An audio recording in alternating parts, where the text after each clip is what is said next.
Pluto was 2 years old, a small dachshund with a long body, short legs, and the kind of personality that makes a house feel empty when he is not in it. Then, one day in Berkeley, California, Pluto was struck by a car. His owner, Francis Wong, rushed him to a nearby veterinary hospital. It was the kind of place most pet owners would trust instinctively, a familiar local name, an emergency service, veterinarians inside, and one frightened family asking a simple question: can you save him? According to Francis, Pluto remained at the hospital for 2 days. Different relief veterinarians moved in and out of his care. Francis says there was little continuity, conflicting opinions, and no clear recognition of the internal bleeding that was threatening Pluto's life. The hospital continued providing supportive care. The payment authorizations continued too. More treatment, more charges, more money. Then, during the night, Pluto went into cardiac arrest. He died. Francis says the requests for payment did not stop immediately. He says the hospital sought further payment after Pluto had died, and again before releasing his body for an autopsy. The final bill was more than $13,000. But the bill was only the beginning, because when Francis started investigating the clinic, he discovered something he had not known when he carried Pluto through its doors. The familiar-looking veterinary hospital was no longer simply a local practice. It had been purchased by Pet Vet Care Centers, a veterinary chain owned by the private equity firm KKR. According to Francis, the company eventually offered to refund the bill, but there was a condition. He would have to sign a non-disclosure agreement preventing him from publicly discussing what happened. Francis refused. Instead, he began building a database designed to answer a question most pet owners never imagine asking: who actually owns your veterinarian? And if the familiar clinic down the street now belongs to an investment company, what else may have changed without you noticing? For most of American veterinary history, the ownership question was easy. A veterinarian opened a clinic. Their name appeared on the sign, they hired the staff, they bought the equipment, and when a decision had to be made about pricing, staffing, or patient care, the person with authority was often somewhere inside the building. That model still exists, but it is no longer the only model. Today, a clinic can be purchased while almost everything visible to the customer remains the same. The old name may stay above the door. The same colors may remain on the website. The reception area may look unchanged. Some of the same veterinarians may continue working there. From the pavement, it still looks local. But behind the sign, the ownership trail may now lead through a veterinary chain, then a holding company, then an investment fund, and finally, to people who may never have entered the clinic. This is not always easy to discover. Some corporate owners replace a clinic's original branding. Others do not, and when the familiar name remains, a pet owner may reasonably assume that the practice is still controlled by the local veterinarian whose name is displayed outside. Francis Wong's database now lists thousands of practices identified as corporately or private equity owned. Its purpose is not to tell people that every corporate clinic is bad. It is to reveal information that may otherwise be difficult to find. Because ownership matters, even when the veterinarian examining your animal has not changed. The owner may influence the software the clinic uses, the suppliers it buys from, the staffing budget, the prices, the services the clinic is expected to grow, and how much distance exists between the person making a medical decision and the person deciding what the business must earn. The clinic may still feel local. The decision-making may not be. To understand why investors are buying veterinary practices, begin with something that has nothing to do with finance. Begin with how people feel about their animals. For millions of families, a dog is not simply property. A cat is not merely an expense. They are companions. They are routines. They are the quiet presence waiting at the door. And when they become seriously ill, the decision is rarely made like an ordinary purchase. A person comparing two televisions can walk away. A person standing inside an emergency veterinary hospital may have minutes to decide whether to authorize a scan, surgery, or overnight care. The question is not simply, is this expensive?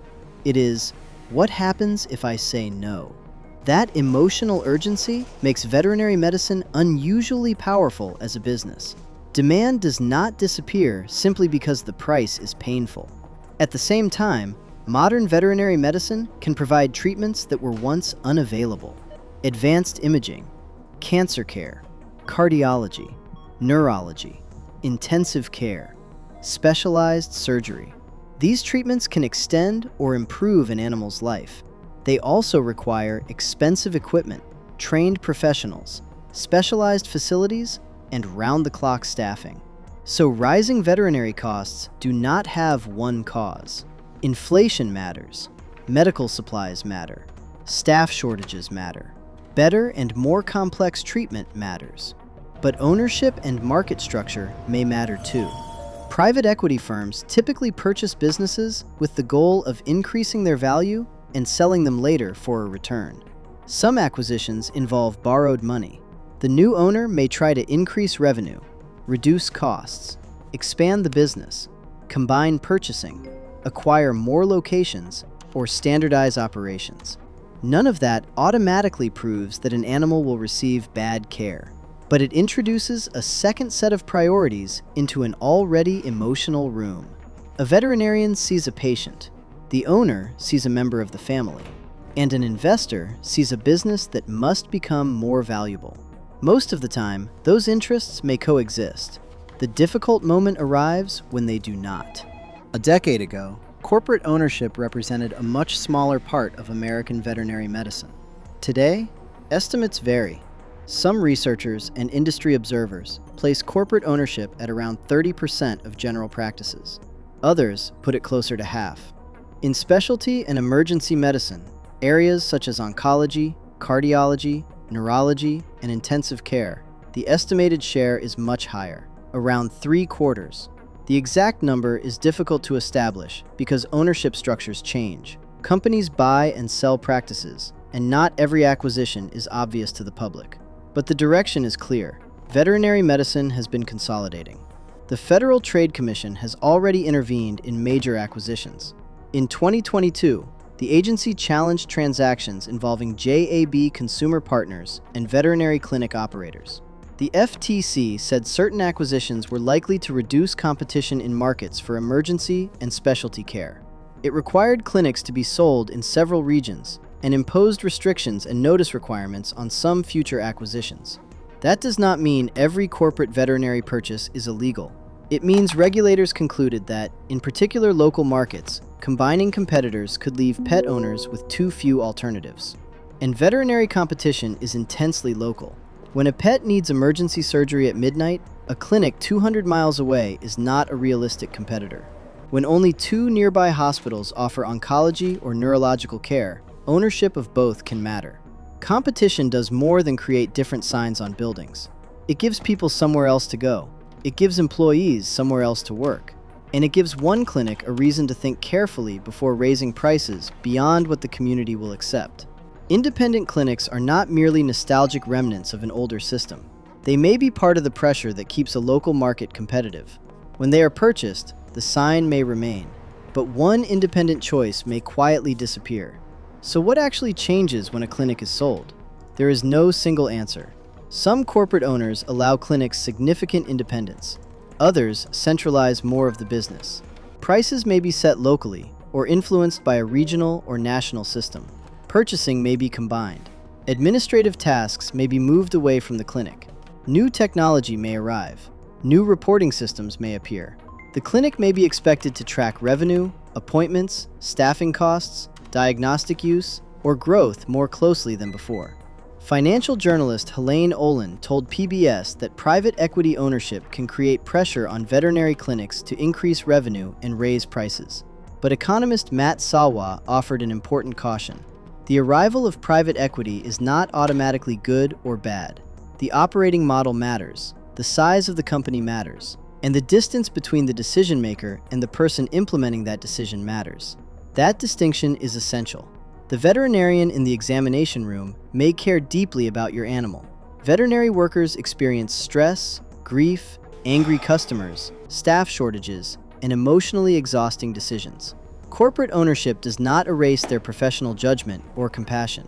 One major corporate veterinary owner, Mars, told PBS that modern diagnostics and specialist care help animals live longer, that staff shortages and rising medical costs affect prices, and that its veterinarians retain clinical autonomy. Those arguments deserve to be heard. Large ownership groups can provide capital for equipment that a small practice could not afford. They may support specialist networks. They may negotiate lower prices from suppliers. They may handle payroll, marketing, technology, and administration, so veterinarians can focus more time on medicine. They may also provide an exit for an aging clinic owner whose younger associates cannot afford to purchase the practice. A corporate buyer may offer millions of dollars. For someone who spent decades building a clinic, that offer can be life-changing. The issue is not that size can never help. The issue is what accompanies the size. Does the clinic gain resources without losing local judgment? Do lower purchasing costs reach pet owners? Do staff levels improve? Do prices become clearer? Can a veterinarian recommend the least expensive, reasonable option without pressure? And when a treatment target conflicts with a revenue target, which one wins? A corporate chart cannot answer that question. Only the operating behavior can. Veterinary medicine has another feature that makes ordinary comparison difficult. The price is often discovered after the emotional decision has already begun. A pet owner may enter expecting an examination. Then comes blood work, an X-ray, an ultrasound, a specialist consultation, overnight monitoring, surgery. Each recommendation may be medically reasonable. Each may also add hundreds or thousands of dollars. And the owner is trying to evaluate those choices while frightened. This does not mean the veterinarian is inventing treatment. It means the customer is making a complex financial decision in one of the worst possible emotional conditions. The most useful clinics recognize that reality.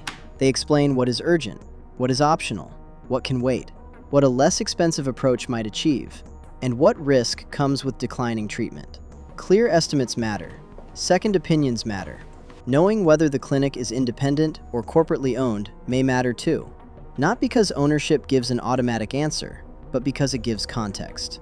It tells you whether the clinic's pricing and staffing decisions are likely being made inside the building or somewhere farther away. It may explain why familiar policies suddenly changed, why a local pharmacy option disappeared, why a particular diagnostic package became standard, or why employees who once had flexibility now seem constrained by a central system. There is also a broader market problem. Large groups can purchase medicines and supplies at prices an independent clinic may never receive. An independent veterinarian interviewed by PBS said some medications cost her far more than they cost a corporate hospital. That scale can create efficiency. But if independent clinics cannot compete and eventually sell or close, the local market may become even more concentrated. Then the corporate owner may gain more power over price. So, the same scale that lowers purchasing costs can also weaken competition if too many rivals disappear. This is why the argument is not simple. Corporate ownership may improve access to equipment. It may also move control farther from the community. It may generate savings. It may not pass those savings to the customer. It may preserve a clinic that would otherwise close. Or, it may help remove one more independent competitor from the map. The receipt alone cannot tell you which story is true. After Pluto died, Francis Wong began following the trail behind the clinic. He researched the practice, then its parent company, then the investment firm behind that company.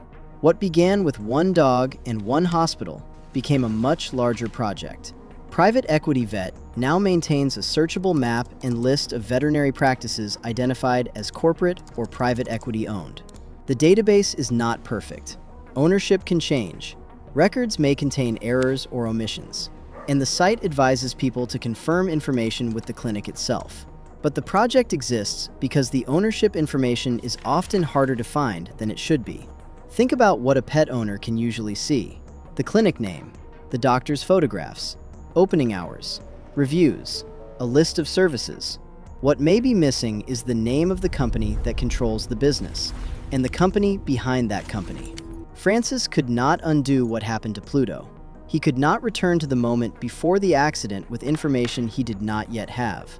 But he could help another person ask earlier, who owns this clinic? Has the ownership recently changed? Who sets the prices? Are the veterinarians employees, partners, or owners? Can I receive a written estimate? Which part of this treatment is urgent?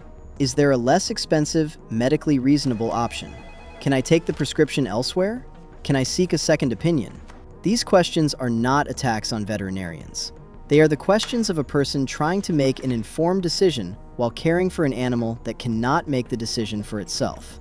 And that brings us back to Pluto.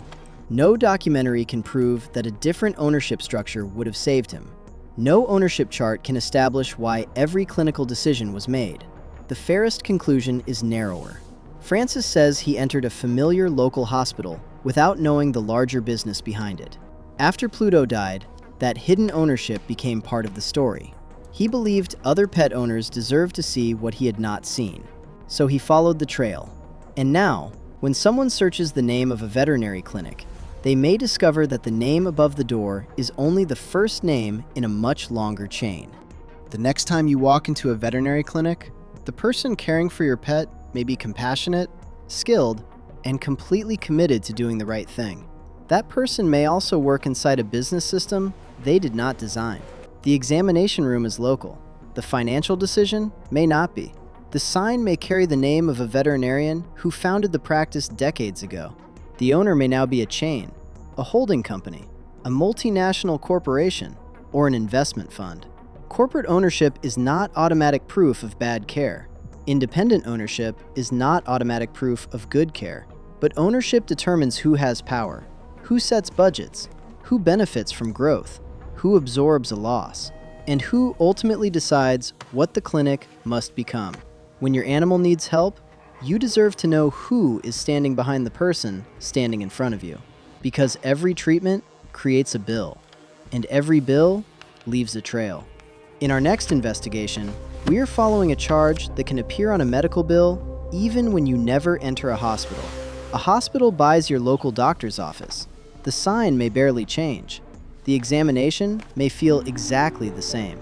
But suddenly, the bill includes a hospital facility fee for an appointment that happened miles away from any hospital bed.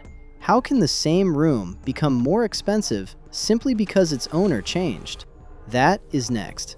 Subscribe to Receipt Trail, and we will keep following the money behind the bill.